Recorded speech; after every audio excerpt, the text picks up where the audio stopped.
भारत में राष्ट्रीय पंचायती राज दिवस की शुरुआत 24 अप्रैल 1993 को हुई, जब 73वां संविधान संशोधन अधिनियम लागू हुआ। इस संशोधन के माध्यम से पंचायती राज संस्थाओं को संवैधानिक दर्जा मिला और पूरे देश में त्रिस्तरीय पंचायत प्रणाली को अपनाया गया। भारत के तत्कालीन प्रधानमंत्री मनमोहन सिंह ने 2010 में पहली बार इस दिन को राष्ट्रीय पंचायती राज दिवस के रूप में घोषित किया और तब से हर साल 24 अप्रैल को यह दिवस मनाया जाने लगा। यह संशोधन, अगर हम बात करें तो 73वां संविधान संशोधन इसके लिए महत्वपूर्ण रहता है। संस्थाओं को सशक्त बनाने और उन्हें संवैधानिक मान्यता देने के लिए ये संशोधन लाया गया था। त्रिस्तरीय संरचना, आरक्षण की व्यवस्था, नियमित चुनाव, वित्तीय स्वायत्तता की बात इसमें की गई थी। त्रिस्तरीय संरचना में ग्राम पंचायत, पंचायत समिति जिसे ब्लॉक कहते हैं, ब्लॉक स्तर पर, और जिला परिषद यानी कि ग्राम स्तर, पंचायत स्तर और जिला स्तर, तीन व्यवस्थाएं त्रिस्तरीय संरचना कही गई। आरक्षण की व्यवस्था में महिलाओं, अनुसूचित जातियों और अनुसूचित जनजातियों के लिए सीटों का आरक्षण किया गया। हर 5 वर्षों में पंचायत चुनाव अनिवार्य किए गए। पंचायतों को वित्तीय अधिकार दिए गए। राज्य वित्त आयोग और राज्य चुनाव आयोग की स्थापना की गई थी। पंचायती राज व्यवस्था की मजबूती को प्रोत्साहित करना, ग्रामीण विकास में पंचायतों की भूमिका को सराहना, लोगों को स्थानीय स्वशासन के महत्व के प्रति जागरूक करना, पंचायत प्रतिनिधियों को सम्मानित करना और उन्हें मार्गदर्शन देना इसका मुख्य उद्देश्य रहा है। आज के समय में डिजिटल इंडिया पहल के अंतर्गत पंचायतों को तकनीक रूप से सशक्त किया जा रहा है। ई पंचायत परियोजना, स्वामित्व योजना और ऑनलाइन कार्यप्रणाली के माध्यम से पारदर्शिता और कुशलता को बढ़ावा दिया जा रहा है। भविष्य में पंचायती राज संस्थाएं ग्रामीण आत्मनिर्भर शिक्षा, स्वास्थ्य, स्वच्छता और रोजगार के क्षेत्रों में अहम भूमिका निभाएंगे। जम्मू कश्मीर के पहलगाम में हुए भारतीयों पर हमले और विदेशी सैलानियों पर हुए हमले के बाद प्रधानमंत्री नरेंद्र मोदी जब सऊदी से भारत वापस आते हैं और फिर कल एक बैठक के दौरान 5 बड़े फैसले लेते हैं और उसके बाद भारत में प्रधानमंत्री नरेंद्र मोदी का पहली जनसभा आज हुई है बिहार के मधुबनी में। आपको बता दें कि आज पंचायती राज दिवस है और उसी के अवसर पर यह कार्यक्रम पहले से ही सुनियोजित था, या कहें तो पहले से ही कार्यक्रम तय था। तो इस दौरान प्रधानमंत्री नरेंद्र मोदी ने क्या कहा ये आपको जानना चाहिए, क्योंकि भले ही ये पंचायती राज का मंच रहा हो, लेकिन वहाँ से उन्होंने पूरी दुनिया को संदेश दिए हैं। जब भारत और पाकिस्तान के बीच तल्खियाँ बढ़ी हैं, पाकिस्तान के हर एक नागरिक को भारत से छोड़ के जाने के लिए कह दिया गया है, उस बीच प्रधानमंत्री नरेंद्र मोदी का पहला जनसभा संबोधन जो था उसको जानना बेहद ज़रूरी है। तो चलिए आइए डिटेल में जानते हैं कि क्या पूरा आज का कार्यक्रम रहा। आपको बता दें कि बिहार के मधुबनी में प्रधानमंत्री नरेंद्र मोदी पहुँचे। पहलगाम के दोषियों को मिट्टी में मिलाने का समय आ गया है और आतंकियों को कल्पना से भी बड़ी सज़ा मिलकर रहेगी, ऐसा इन्होंने कहा। आपको बता दें कि पहलगाम आतंकी हमले पर प्रधानमंत्री मोदी ने दुनिया को मैसेज देने के लिए मंच से अंग्रेजी में कहा, हम उन्हें धरती के अंतिम छोर तक खदेड़ेंगे। आतंकवाद से भारत की आत्मा कभी नहीं टूटेगी। आतंकवाद को सज़ा मिलेगी। न्याय सुनिश्चित करने के लिए हर संभव प्रयास किया जाएगा। पूरा देश इस संकल्प में एक है। मानवता में विश्वास रखने वाला हर व्यक्ति हमारे साथ है। मैं विभिन्न देशों के लोगों और उनके नेताओं को धन्यवाद देता हूं जो हमारे साथ खड़े हैं। प्रधानमंत्री मोदी ने जम्मू कश्मीर के पहलगाम में मासूम लोगों को जिस तरह से मारा गया है उससे पूरा देश व्यथित है। उनके दुख में पूरा देश साथ खड़ा है, ऐसा इन्होंने कहा और उन्होंने श्रद्धांजलि अर्पित की। प्रधानमंत्री मोदी ने कहा कि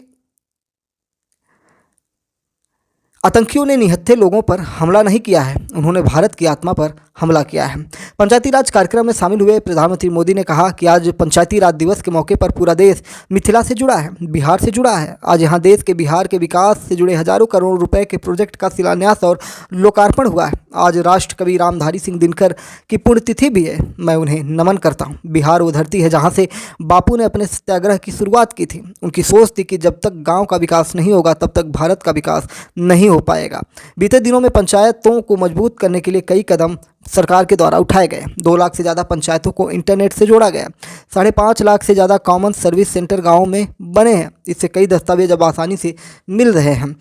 गांव पंचायतों में बड़ी समस्या जमीन विवाद की रही है। इसके समाधान के लिए ज़मीनों के रिकॉर्ड का डिजिटलीकरण भी किया जा रहा है। बिहार देश का पहला राज्य था जहाँ महिलाओं को 50% आरक्षण दिया गया है। नीतीश जी जो मुख्यमंत्री हैं उनके बारे में उन्होंने कहा कि मैं इनका अभिनंदन करता हूं और बड़ी संख्या में आज दलित, पिछड़े, अति पिछड़े समाज की बेटियां सेवाएं दे रही हैं। यही लोकतंत्र में सबसे बड़ी भागीदारी है। आपको बता दें कि प्रधानमंत्री नरेंद्र मोदी ने कुछ और बातें की। लोकसभा और विधानसभा में महिलाओं के लिए 35% आरक्षण का कानून भी बनाया गया। इसका फायदा भी होगा, हमारी बहन बेटियों को प्रतिनिधित्व में जगह मिलेगा।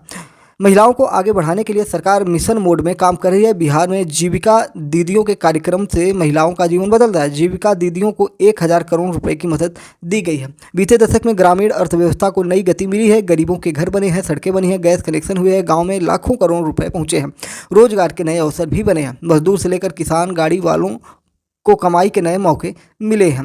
इस प्रकार से प्रधानमंत्री नरेंद्र मोदी ने और भी बहुत सारी योजनाओं की चर्चा की। उन्होंने कहा कि आवास योजना की चर्चा की और साथ ही साथ जो मेडिकल सुविधाएं हैं, मेडिकल कॉलेज की बात इन्होंने की। इन्होंने कहा कि देश में मेडिकल कॉलेज की संख्या 2 गुनी बढ़ाई जा चुकी है। गाँव में भी अच्छे अस्पताल बने हैं। इसके लिए देश भर में 1.5 लाख से ज़्यादा आयुष्मान आरोग्य मंदिर बने हैं। गरीब और मिडिल क्लास के लिए ये बड़ी राहत है, यहाँ सस्ती दवाएं मिलती हैं। और भी बहुत सारी चीज़ें उन्होंने कहा कि पटना एयरपोर्ट का विस्तार किया जाएगा, रोजगार के नए अवसर बनाए जाएंगे। गांव जितने मजबूत होंगे देश भी उतना सशक्त होगा। मिथिला के कोसी का एक क्षेत्र बाढ़ से परेशान रहा है। सरकार बाढ़ के प्रकोप को कम करने के लिए 11,000 करोड़ रुपए खर्च करने वाली है। इससे बूढ़ी गंडक कोसी पर बांध बनेंगे, किसानों के खेत तक पानी पहुंचेगा, यानी अब बाढ़ की परेशानी भी कम होगी, खेतों तक पानी भी पहुंचेगा। मखाना आप जानते हैं ना, जो कमल गट्टा यानी कि कमल, लोटस कमल के फूल से निकलता है, या मखाना कमल के फूल से नहीं निकलता है। कमल का फूल जो होता है उसी की तरह पानी में ही एक पौधा होता है, शायद उसी से निकलता है, काला काला होता है। फिर उसको जब भुना जाता है तो मखाना बनता है, जिसे लावा भी कहा जाता है। ठीक है, अलग अलग जगह कहा जाता है। तो मखाना देश के लिए क्या है, एक सुपर फूड है। जैसे व्रत वगैरह में भी उसका यूज़ किया जाता है, खीर वगैरह में यूज़ किया जाता है, सब्जी में भी यूज़ किया, मतलब बहुत सारी जगहों पर उसे यूज में लिया जाता है। लेकिन इसके लिए इन्होंने कहा कि मखाना देश के लिए सुपर फूड है, लेकिन मिथिला की समृद्धि का हिस्सा है। हमने मखाने को GI टैग दिया है, मतलब मखाना आपका उत्पाद है, इस पर मुहर लगाई गई है। मखाना बोर्ड से किसानों का भाग्य बदलने वाला है, ऐसा प्रधानमंत्री नरेंद्र मोदी ने कहा। केंद्रीय मंत्री लल्लन सिंह भी वहाँ पर पहुँचे थे, शायद वो इस मंच का संचालन भी कर रहे थे। तो उन्होंने कहा कि पहलगाम में आतंकी घटना हुई, उससे सभी मर्माहत है। पुलवामा घटना के बाद देश आपके साथ है, आज भी पूरा देश आपके साथ है, आप इसका माकूल जवाब दें। नीतीश मुख्यमंत्री हैं, उन्होंने भी इस घटना पर कहा कि ये घटना निंदनीय है और हमारे परिवार के साथ, मतलब सब लोग साथ में खड़े हैं, कोई किसी से पीछे नहीं हटने वाला है। मुख्यमंत्री ने अपनी उपलब्धियों की भी बात की, पार्टी में गड़बड़ी की बात की, मतलब बहुत सारी चीज़ें उन्होंने कही। कई सारी योजनाओं का शिलान्यास किया गया, वो भी लगे हाथ आपको बताए चलते हैं। जैसे गोपालगंज के हथुआ में 340 करोड़ रुपए की लागत से LPG बॉटलिंग प्लांट बनेगा। फिर 1170 करोड़ की बिजली परियोजनाएं हैं, 5030 करोड़ की वितरण परियोजनाएं हैं। वहीं कई और जो योजनाएं हैं उनका उद्घाटन किया गया, जैसे अमृत भारत एक्सप्रेस ट्रेन जो सहरसा से मुंबई चलेगी, नमो भारत रैपिड ट्रेन जो जयनगर से पटना चलेगी, सुपौल, पिपरा और हसनपुर बिथान रेल लाइन, छपरा और बगहा में 2 lane overbridge, Khagaria Alauli rail line, और 930 करोड़ की सामुदायिक निवेश निधि SHGS को प्रदान की जाएगी। 15 लाख PMAYG लाभार्थियों को स्वीकृति पत्र दिया जाएगा। 10 लाख देश भर के लाभार्थियों को किस्त वितरण दिया जाएगा। 1 लाख ग्रामीण और 54,000 शहरी मकानों के गृह प्रवेश का प्रतीकात्मक आयोजन भी किया गया। तो इस प्रकार से प्रधानमंत्री नरेंद्र मोदी 60 दिनों में 2 बार बिहार पहुंच चुके हैं। आपको बता दें कि इससे पहले वे 24 फरवरी 2025 को भागलपुर पहुंचे थे।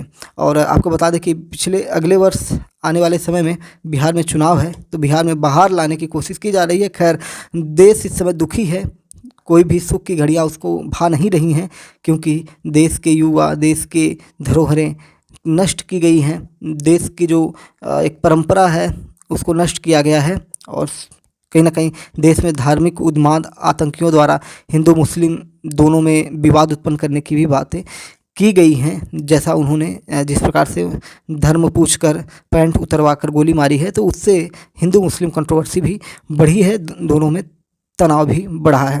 तो चलिए फिर मिलते हैं एक बड़ी अपडेट के साथ। चैनल पर नए तो MPS हिंदी को सब्सक्राइब करके daily current affairs, news analysis के लिए हमारे साथ जुड़ सकते हैं। प्रधानमंत्री मोदी ने सीधा स्पष्ट कर दिया है कि जो भी दोषी हैं उनको मिट्टी में मिलाने का समय आ गया है। आतंकवादियों को कल्पना से भी बड़ी सज़ा मिलकर रहेगी।